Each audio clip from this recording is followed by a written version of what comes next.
Em nome do Pai, do Filho e do Espírito Santo. Amém. Inspirai, Senhor, as nossas ações, ajudai-nos a realizá-las, para que em vós comece e para vós termine tudo aquilo que fizermos, por Cristo, Senhor nosso. Amém. Santa Maria, Mãe de Deus, rogai por nós. Em nome do Pai, do Filho e do Espírito Santo. Amém. Muito bem, nesta direção espiritual eu gostaria de falar para você a respeito de uma virtude importantíssima, que é a condição de nós passarmos para a vida da santidade. Chama-se hipomoné. Essa palavra hipomoné, ela pode ser traduzida como paciência ou traduzida como perseverança. Em grego, né, o prefixo hypo quer dizer de baixo, né? Hipo, de baixo. Hipotermia, temperatura baixa, não é isso? Hipo. Agora, moné quer dizer que permanece debaixo de algo. Ou seja, você aguenta aquela cruz, aquela situação. E por que essa virtude é tão importante? Jesus nos explica a respeito dessa virtude quando ele fala a Marta. Marta, Marta, tu te inquietas e te agitas por muitas coisas. Uma só coisa é necessária. Maria escolheu a melhor parte. Então, o que é que acontece? O típico da pessoa que está aflita, né, como Marta, agitada como Marta, é o seguinte, é que a pessoa, ela tem sim um fim último, que é Deus. Ela quer chegar à santidade, né? E a Deus. Mas o que acontece é que aquele não é o único fim daquela pessoa. Enquanto você está voltado para Deus, para o céu, para a sua salvação eterna, a felicidade eterna, existem outros vetores que te puxam, né, para outros lugares. E então, o que acontece? Você termina perdendo aquele impulso. Resumo, né? Como diz lá a musiquinha do Julio Iglesias, às vezes sim, às vezes não. Ou seja, às vezes você é de Deus, às vezes você está perdido, distraído, atarantado, levado para tudo quanto é lado. Deixa eu dizer, isso é que é o triste. Arrastado pelas suas paixões. Esses vetores aqui que confundem a sua vida o tempo todo são as paixões desordenadas. Não é? Por quê? Porque você já se converteu, suponho isso, né? Eu estou aqui fazendo uma direção espiritual e eu estou supondo que na direção espiritual os meus dirigidos espirituais já fizeram opção por Deus. Eu estou supondo que você já está lutando já há muito tempo contra os pecados mortais, quem sabe até já se livrou, né, dos pecados mortais, já está lutando contra os pecados veniais. Só que acontece o seguinte, a pessoa luta, chega uma hora, empaca. E não vai para frente. Isso é uma coisa típica da vida religiosa. Você veja, por exemplo, aquelas santas carmelitas que estão lá há 20, 30 anos dentro de um Carmelo. Que pecado mortal que elas fazem? Espero, nenhum. Pecados veniais, raros. E, no entanto, não ficam santas. E por que não ficam santas? Porque, vejam, elas entraram na primeira morada. Primeira morada quer dizer o seguinte, se converteu, largou os pecados mortais, né? Mas aí decidiram por uma vida de oração, por isso estão no Carmelo, têm uma vida de oração íntima, etc e tal, isso e aquilo. Mas para controlar as suas paixões desordenadas, elas se dedicam também a uma disciplina, a uma vida de penitência, a uma vida regrada e chegam na terceira morada se dedicando, empaca. Não vai para frente. A santidade, ela começa na quarta morada, só que no meio do caminho tinha uma pedra no meio do caminho. E qual é a pedra no meio do caminho? É essa paciência divina que a gente tem que alcançar. É a paciência do próprio Cristo que diz: aprendei de mim, que sou manso e humilde de coração. Jesus diz isso no Evangelho, quando ele diz: quem perseverar até o fim será salvo. Se você for lá no grego, a palavra lá que está lá não é perseverança. A palavra que está lá é o verbo hipomoneo, de hipomoné.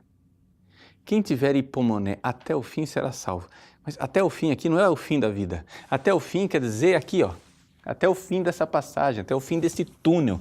Porque aqui, entre a terceira e a quarta morada, aqui na quarta morada começa a santidade de verdade. Tem esse negócio aqui que a pessoa tem que aprender realmente a ser pacífica interiormente, embora o mundo esteja agitado e despencando ao redor dela. Você vai dizer assim: mas padre, isso é impossível. E eu vou dizer: meu filho, é verdade, é impossível. O que é impossível para os homens é possível para Deus. Por quê? Porque essa é a diferença do santo e do não santo, entendeu? Esse pessoalzinho aqui, eles vão ser salvos, tá? Quem morrer na primeira morada, na segunda morada, na terceira morada, vão ser salvos.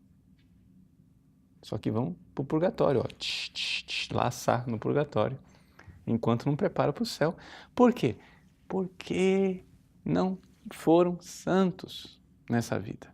Não quer dizer que a pessoa da quarta morada não tenha purgatório de jeito nenhum. Isso é outra conversa. Mas o que acontece é o seguinte: não chegaram na santidade. E a santidade, a gente chama uma pessoa de santo só a partir da quarta morada, né?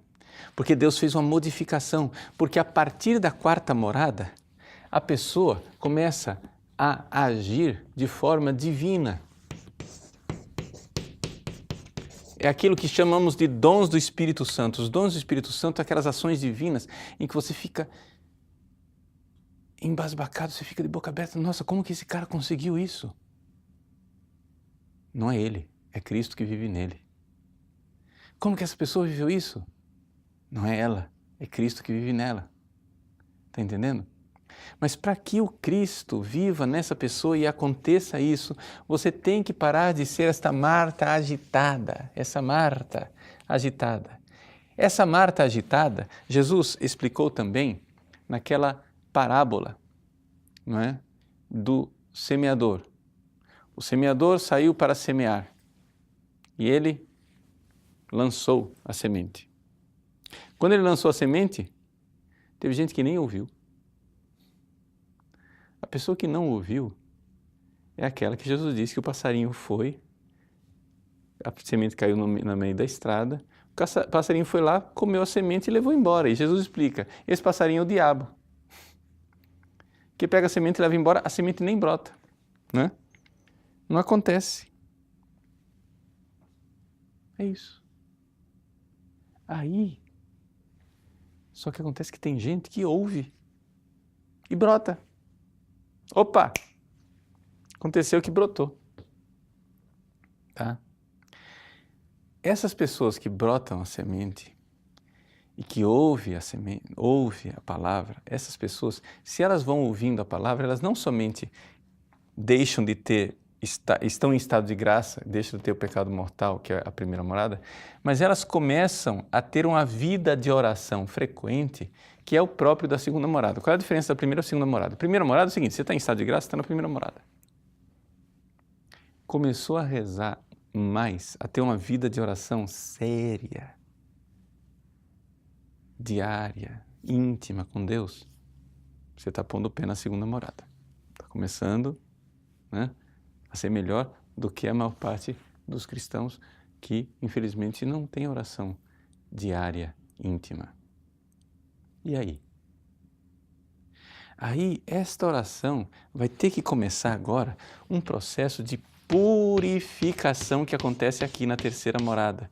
É na terceira morada que você começa a pegar esses vetores aqui, todos tortuosos, e com seu esforço, claro, sempre com a ajuda da graça, mas com seu esforço das virtudes humanas e infusas, você começa a virar tudo na direção certa. Você vai dizer, não, eu tenho um problema de gula. Aí você começa a dizer, não, eu vou comer em ação de graças, por amor a Deus. Aí eu tenho um problema com o sexo. Você diz, não, eu vou praticar o sexo no meu amor a Deus só com a minha esposa para levar os meus filhos para o céu. Você tem um problema, sei lá, de apego ao dinheiro. Você diz, não, eu vou começar a usar meu dinheiro somente para servir a Deus, etc, etc. Sim, isso é maravilhoso, isso vai acontecendo. Você vai dirigindo as coisas e vai deixando aos poucos de ser aquela Marta agitada, desesperada, no meio das panelas e começa a ouvir a palavra de Deus, começa a fazer de Jesus a sua finalidade última. Só que acontece o seguinte, infelizmente esse seu esforço é bom, é necessário, mas não é suficiente. Você tem que se esforçar mais ainda, mais ainda, mais ainda, até que bate no teto, você vê que não dá mais. Tem que ser agora a misericórdia de Deus e Deus vai te dar essa paciência milagrosa dos santos. Porque se você for olhar lá na parábola do semeador, é isso. Primeiro tipo de terreno. O passarinho levou embora, a pessoa nem ouviu a palavra, quer dizer, ela nem quis meditar a palavra. Segundo tipo de terreno, caiu no pedregulho. Logo brotou, alegre, mas o terreno era raso. Quando saiu o sol, queimou. Quer dizer, são as pessoas que não querem fazer esse esforço pessoal, essa penitência pessoal, né? As provações vão acontecendo. Ah, não, eu entrei para a igreja, eu quis servir a Deus, mas não adiantou nada. Eu continuo sofrendo. Tem tormento. E, aliás, o tormento até aumentou. Mas escuta, claro, você está achando o quê? Que você vai começar a servir a Deus e o diabo vai achar isso uma gracinha? O diabo não vai achar uma gracinha. O diabo vai atormentar você. Entende? Lá no prostíbulo, na boca de fumo, na máfia, no meio do crime organizado, etc. e tal, o diabo deixa as pessoas em paz. Sabe por quê? Porque lá ele já venceu. Né? Outro dia teve um rapaz aqui que foi batizado, já adulto, e ele veio perguntar para mim, mas padre, na igreja o diabo não entra, né? Eu disse para ele, meu filho, é onde ele mais entra. Mas olha, não tem gente mais devota do que o diabo, ele visita a igreja o tempo todo. Por quê? Porque lá fora, no mundo, o mundo já é dele. A luta está dentro da igreja. Onde você acha que vai estar a luta? Só que tem uma diferença, não é? O mundo lá fora está na mão do diabo e eles sofrem. Sofrem. Porque o salário do pecado é a morte. E vão se destruindo. Nós, que optamos por Deus, que estamos em estado de graça, a gente sofre também, só que a gente sofre por amor, é diferente. Então Deus permite essa luta porque Deus quer ver o seu amor, Deus quer ver você lutar. Mas lutar quer dizer o seguinte, você precisa ter esta paciência, essa perseverança, essa mansidão de coração, essa coisa interior que você precisa saber que na vida vai ter contrariedade. Contrariedade. Então você vai crescendo de fé em fé, crescendo de fé em fé e vai adquirindo mais paciência, mais perseverança, mais paciência, mais perseverança. Até que finalmente Deus te ergue, te dá essa paciência milagrosa e aqui surge o amor. Aí a fé e o amor grudam. Aqui, essas primeiras moradas são as moradas principalmente da fé. Vai chegando mais perto, vai aparecendo cada vez mais forte a esperança. Essa vontade de crescer, de seguir, etc e tal, esperança, etc e tal. Quando Deus age e infunde aí vem a caridade, né? Realmente. Não que você não tenha já caridade desde aqui, tá? Você tem caridade, mas é a questão de aquilo que aparece mais, aquilo que fica mais claro. Talvez eu esteja sendo um pouco teórico, mas vamos ser agora mais prático e concreto para a gente concluir, amarrar e você entender. Mas é que a gente precisa primeiro entender a mecânica dessa passagem, não é? E a mecânica da passagem é o seguinte, veja. Quando você se converte, você tem seus desejos. Você geralmente tem desejos de coisas fáceis de obter. Sexo, comida, bebida, droga. É aquilo que nós chamamos de concupiscível. O que acontece, porém, é que quando você para de desejar o fácil e você começa a desejar Deus, aquilo que você deseja, você começa a desejar um bem que é árduo, difícil de alcançar. Quando o bem é árduo, a minha paixão animal, o que é que ela faz? Raiva, porque está difícil. Não é? O cachorrinho está lá diante de um prato de comida gostoso. Ele está salivando. É o desejo. De repente, você põe a mão e tira dele. Ele... Por que ele reage? Porque se interpôs ao desejo dele uma dificuldade ali no meio.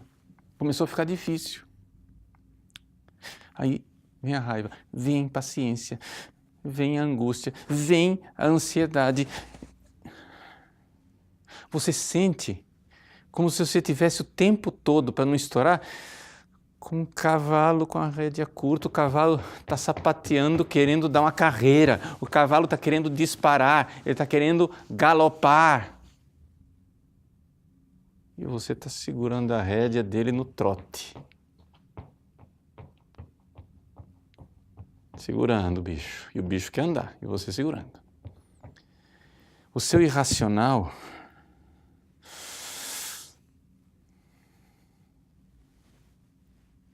a pessoa telefona para você. Você diz alô. Aí ela te pede aquele negócio que você não quer dar. Por exemplo, seu tempo. Aí você diz, pois não. Com aquela educação, mas dentro de você está assim. Dentro de você, dá vontade de pegar o telefone, jogar no chão e pisar em cima. Você não está pecando. Você não está desejando mal para a pessoa. Não, você está amando a pessoa. Você diz, Jesus, eu preciso amar esse ser humano que está aqui. Mas esse ser humano não tem desconfiômetro, que eu agora tenho esse negócio importante. Oh, Jesus, me dá paciência de responder com candura. Me dá paciência, Jesus, de responder de forma educada. Segura a rédea, e o cavalo sapateando, querendo galopar. E você segura o cavalo sapateando no lugar. O cavalo está sapateando. Pronto. Veja, o que eu estou descrevendo aqui? Eu estou descrevendo um esforço humano que, claro, qualquer esforço bom, principalmente para quem está em estado de graça, é sempre um esforço agraciado, Deus está ajudando você. Mas é um esforço que você faz para contrariar sua vontade e seus caprichos. E se você, enquanto contraria sua vontade e seus caprichos, diz Jesus, eu, quando vou rezar, eu não tenho essa pressa de poupar o tempo para você, para vós, Senhor, para vos amar. Eu só tenho pressa de poupar o tempo para as minhas coisinhas. Jesus, eu quero vos amar nessa pessoa agora, Jesus. Eu vos adoro nessa pessoa que está agora no telefone. Vós sois o Cristo que eu estou atendendo no telefone. E coloca amor naquilo. Se você for colocando amor, um esforço, você vai vendo que as coisas vão indo na direção do bem árduo que é Cristo. Aquelas flechas desorientadas vão indo e Deus vai ajudando você. Mas isso, gente, se você tem uma vida de oração, isso vai crescendo cada vez mais. O fato é o seguinte, a maior parte das pessoas não cresce. Por quê? Elas chegam na primeira morada e evitam os pecados mortais. Chegam na segunda morada, começam a rezar. Chegam na terceira morada, fazem penitências, mas as penitências que elas querem. Não venha contrariá-las com uma injustiça, não venha contrariá-las com uma doença que elas não esperam, não venha contrariá-las com uma dívida, com um imprevisto, não venha contrariá-las dizendo, calma, que aí sobe nas tamancas, porque são muito inteligentes e racionais, começam a se justificar e fica feito cachorro correndo atrás do próprio rabo a vida inteira e não vai sair nunca da terceira morada. Enquanto não aceitar a cruz do dia a dia. Quem quiser me seguir, renuncie a si mesmo. Tome sua cruz dia após dia, renuncie a seus caprichos e me siga. Senão você vai ficar entalado aí. Então isso é uma coisa que a gente vê muito na direção espiritual. Por quê? Porque as pessoas são muito vítimas. Assim, vítima no sentido ruim da palavra, não a vítima que se oferece a Cristo. Você tem que ser vítima de amor, mas tem que parar de ser vitimista. Tem que parar de se arrogar direitos que você tem, mas, claro, lute pelos direitos dos outros, pela justiça para os outros, mas você tem que aceitar alguma coisa de desordenado na sua vida por amor a Cristo, desde que não prejudique ninguém, porque o Cristo aceitou a cruz por você. Então, quando você fizer isso, você vai ver que o seu coração vai se configurando ao de Cristo crucificado. O modelo é a paciência de Cristo crucificado. Então, o que ajuda muito, muito, muito nesta fase é a meditação da paixão de Cristo. Meditação do amor de Cristo na cruz. E aí você medita, pede a graça e Deus vai fazendo a obra. Tá bom? Que Deus abençoe você. Em nome do Pai, e do Filho e do Espírito Santo. Amém.